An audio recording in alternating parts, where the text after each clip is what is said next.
Now, Tate once publicly criticized crypto followers, saying he would never endorse or launch coins that exploit people. He even mocked crypto users, calling them nerds and claiming that he didn't need to scam his followers to make money. Despite these statements, CoffeeZilla exposed Tate's involvement in promoting several coins, some of which appear to follow a pump and dump pattern, where the value is artificially inflated to benefit insiders, leaving ordinary buyers with losses. Tate's most notable promotion involves his project The Real World, allegedly pushed as an opportunity for early supporters to profit, despite Tate's previous stance against such crypto ventures. Now, CoffeeZilla investigated, and yeah, it didn't look that good. CoffeeZilla is a YouTuber known for exposing scams, if you haven't heard of him. So basically, he highlighted the inconsistencies in Tate's messaging and actions.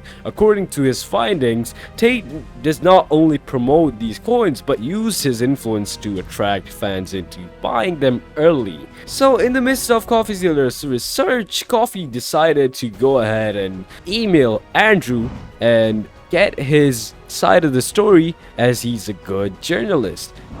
So I figured now is the perfect time to approach Tate and get his response for comment, his side of the story.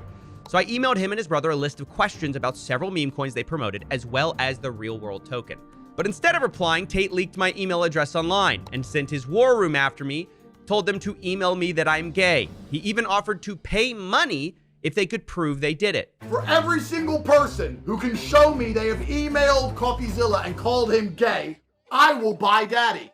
Well, that escalated quickly. So, let me just see if I get the plan right here. The plan is, dislike and call someone gay, so the alpha male you like buys daddy coins for you. Got it. 800 emails later, a word cloud of Tate's war room will give you a sense of who these guys are. But I'll also share this email I got. It's not personal, Coffee Breaks. I really want Andrew to raise the price of Daddy's coin. And he says he's going to pump money into the coin. Trust me, it's nothing personal, but I bought a lot of the coin and I have to do this, so please forgive me. I mean, you can almost smell the desperation. Get rich quick by hurling slurs at a journalist. But absurdity aside, I have to say this is disgusting. It's not normal to be mocking people based on internal characteristics.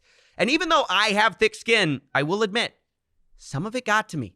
Specifically, Tate called me a DNG, a dork, nerd, geek.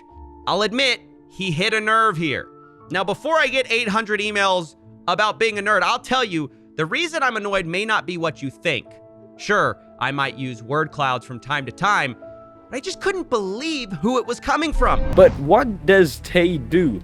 Tate goes off on him on the internet, calling him a nerd, a DNG, and stuff like that, and then calling his investigations shit and saying that he's a fraud and stuff. Andrew did used to like CoffeeZilla, but now as he's the one getting exposed, he suddenly hates CoffeeZilla. So CoffeeZilla explains how Tate's coin operates similarly to typical pump and dump schemes, hyping the coin's value early on, profiting when prices rise. Andrew Tate coerced women into sexual acts.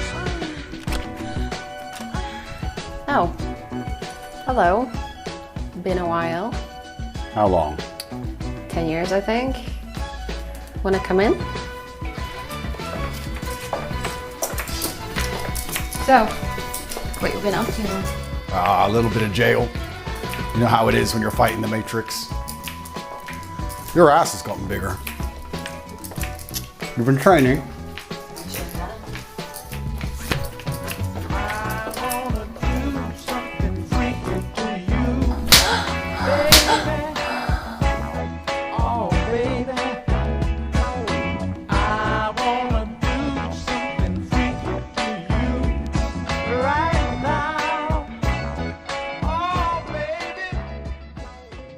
And leaving investors stranded once the value crashes. This kind of scheme can wipe out savings of ordinary fans who trust the influencer blindly.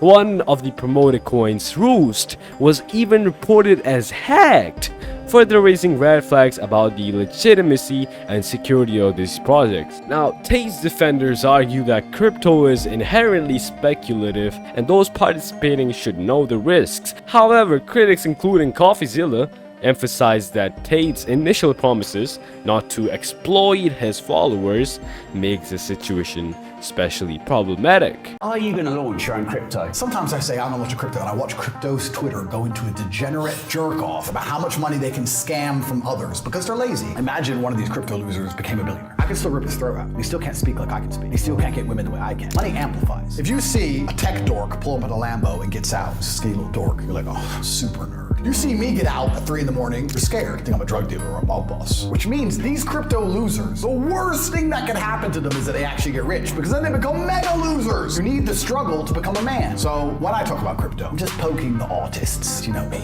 having fun with them. Now, let me know, Tate followers, will you guys continue to trust him even after this crypto controversy? Because y'all were literally going off on Logan Paul and KSI once they did exactly this.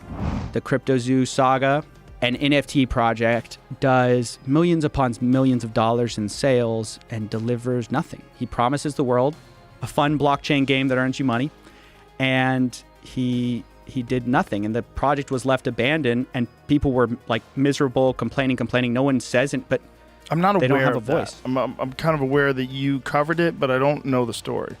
It's a fun game. They called it a fun game that earns you money.